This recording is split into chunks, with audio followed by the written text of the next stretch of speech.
So, about the will. A lot of people seem to want to hear this one. So here we go. My great-grandmother and I were very close. As I grew up, her home was always a sanctuary away from my dad and stepmother's bullspeep. She was also, always, very kind to my mother, even after my mother remarried, and at one point called the police on my father. TLDR. My dad's a total narcissist, but I know how to manage him. He got heated, cause my mom was gonna marry someone else, and tried to fight about it. My mom called the police, and said, "Can you get this moron off my property?" They did. The last year of my great-grandmother's life, she seemed to just deflate. My great-grandfather, her husband, had been dead for almost 12 years at this point, and I knew she missed him terribly. But that last year she seemed to talk about him more and more, and she lost a lot of weight, but never her mental acuity. One day, out of the blue, she calls my grandmother her daughter and asks for a ride she has to an appointment. My grandmother obliges, and great-grandmother gives her an address to a hospice. Turns out she had been diagnosed with pancreatic cancer 6 months before, and decided it was her time, rather than fighting it.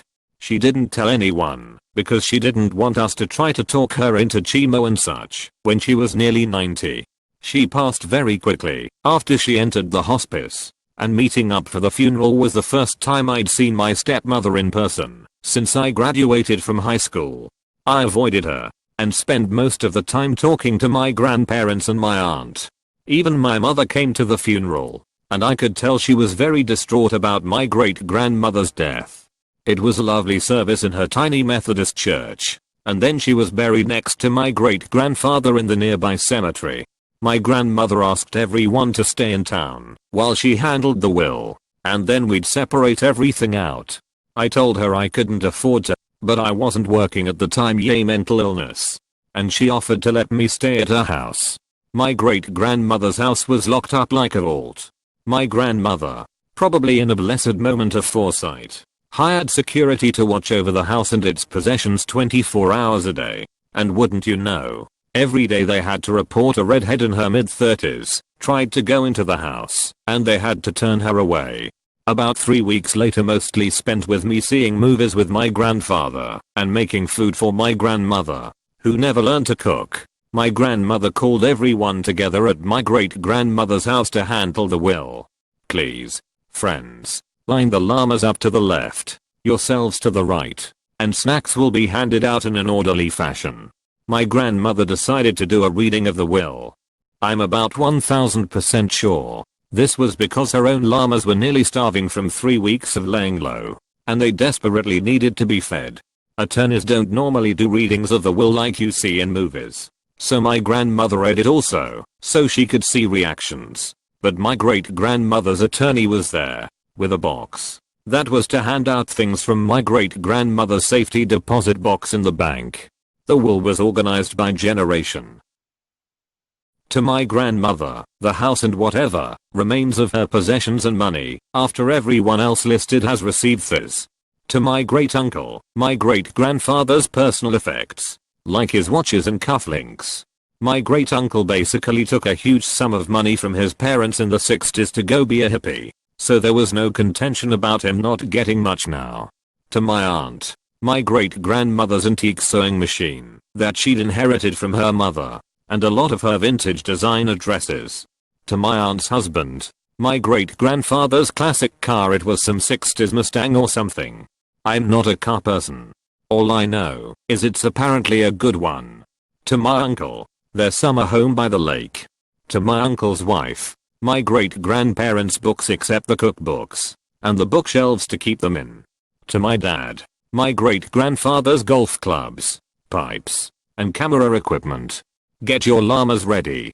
To my father's wife, SM, one with a notation that she never forgave her for the way she treated her precious great-grandchildren, and that she will enjoy watching her burn in hell, even if it means GGM is condemned to hell herself for such vindictive thoughts. I think my grandmother was fighting off a smirk the whole time she read that. It was taking all of my self-control to keep my ass peeping silent. Thank God I had tissues, so I could pretend I was crying into them while laughing silently. To my father's first wife, my mother, 250,000, plus whatever is needed to pay off her house and student loans. Y'all, my mother wasn't even at this meeting. My stepmother starts screaming, insisting that someone had tampered with the will. She's not Emily. My grandmother deadass looks at her with that 1,000-yard stare and said, "Neither are you." My dad is beet red, but my grandmother has always been able to at least keep him quiet. After a few minutes of yelling, my grandmother told her to sit down and shut up. They weren't done. To my great uncle's son, my great grandfather's boys cabin, and all the contents. Mostly hunting equipment and outdoor sporting stuff. To my aunt's children, a trust fund to pay for college, each. To my uncle's stepson, who he always treated like his own son, a trust fund to pay for college. To my younger sister SM's only Biokid, a trust fund to pay for college. To my younger brother, my only full sibling, 250,000, and an heirloom necklace to give to his wife if he ever marries. He since has, and it looks lovely on her. To my younger brother, my mum's child with my stepfather, a trust fund to pay for college. To me, 250,000, her jewelry box and its contents, her cookbooks and the contents of her kitchen, and a letter. To my brother and I's children, should we ever have any, a trust fund to pay for college. If we reach the age of 45 without children, the trust fund is to pay out our share of its remaining sum to us. Note, I don't have children yet, and my brother has two. To be honest, if I don't have children, I'll probably tell them to put the back in for my niece and nephew, because I don't need the money anymore, and I don't want them to have to scale down their college dreams cause I got paid. Followed by a notation that, if anyone contests the will, they get nothing. So on to the letter. My grandmother looks over at me and says, "I'm sorry, I read the letter to you before I read the will. Do you mind if I read it aloud?" Fam, my stepmother is already hopping mad, insisting that it's not fair. She's going to contest the will. My great grandmother wasn't in her right mind when she wrote it, etc. My great grandmother's attorney was right there the whole time, just rolling his eyes. I gave my grandmother the go ahead, because about 20 years of vindication tastes like peeping fine wine. While I don't have the letter here in front of me, it's in my safety deposit box in the bank, but here's the gist of it. She is sorry she didn't tell me about the cancer, but she didn't want to worry me about something that is just a natural part of life.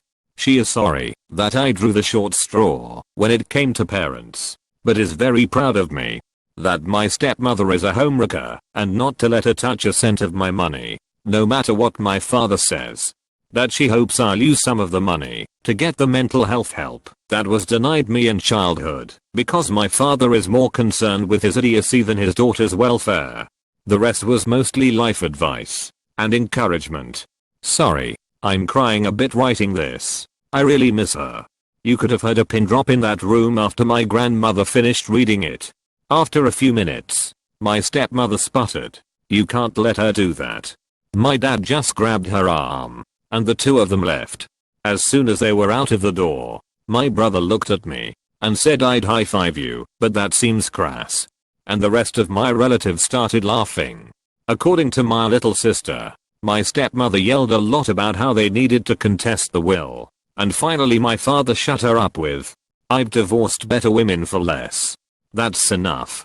Which is a peeping sick burn, because my mom was his only other wife. My mom broke down in tears when we showed up with my great grandma's attorney to handle paying off her bills and give her a fat check, and then started full on ugly crying when they told her a trust fund had been set up for my baby brother to pay for his college.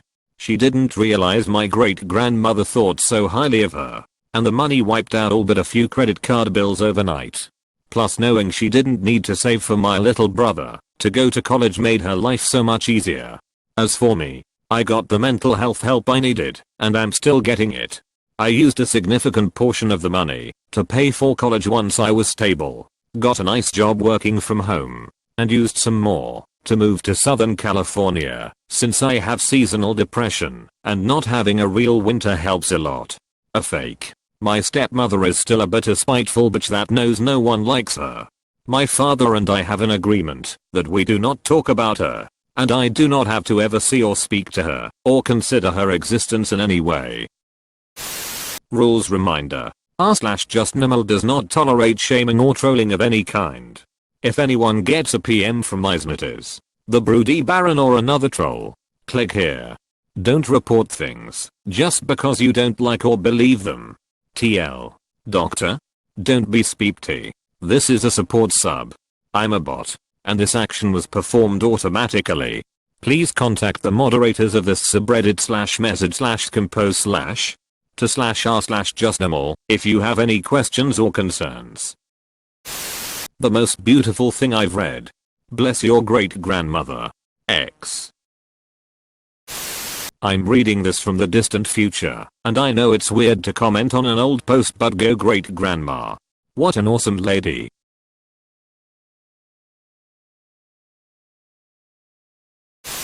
Late to the party, but your GGMA was amazing. She knew how to pick her moments. I'm way late to the party, but I'm loving your GGMA. What a woman. I love your great grandmother and your grandmother. Give your grandmother an internet hug from us. Security. Oh. Peep no. Edit. Good. I thought that part was gonna go somewhere much worse. I tell you, I had a big smirk crawling up as I read that last part. I'm sorry you had to suffer all that you must have. But that must have felt so incredible, and I'm happy for you and everyone that got college funds. Lol. Wow. I'm so behind, but this is my absolute favorite story on Reddit I've ever read. Happy tears for you, Zo. Please turn this into a movie. This sounds like a great ending to a movie. This is justice. My life is nearly identical to yours. But I never received any justice because my beautiful grandmother mentally declined near the end and didn't have the ability to do this. My stepmother won. But this makes me so happy. This makes me feel better that at least someone like me, you, got justice. So I'm gonna live vicariously through this story, I think. Thank you for sharing. That was beautiful and had me in tears. Your great grandmother sounds like an amazing woman. My grandmother made the same decision to not seek treatment for pancreatic cancer. She told us last September and passed in April. Watching her mind and body waste away was the most awful thing I've ever experienced. Peep your stepmom. She sounds like a piece of speep. First of all, I'm so sorry about the way that step bitch treated you. It is disgusting, and you didn't deserve any of that. Secondly, your GGM is amazing. What a magnificent woman and a hell of a smackdown. She also seemed like she loved you a lot, and I don't blame you for missing her. I have the biggest justice boner right now.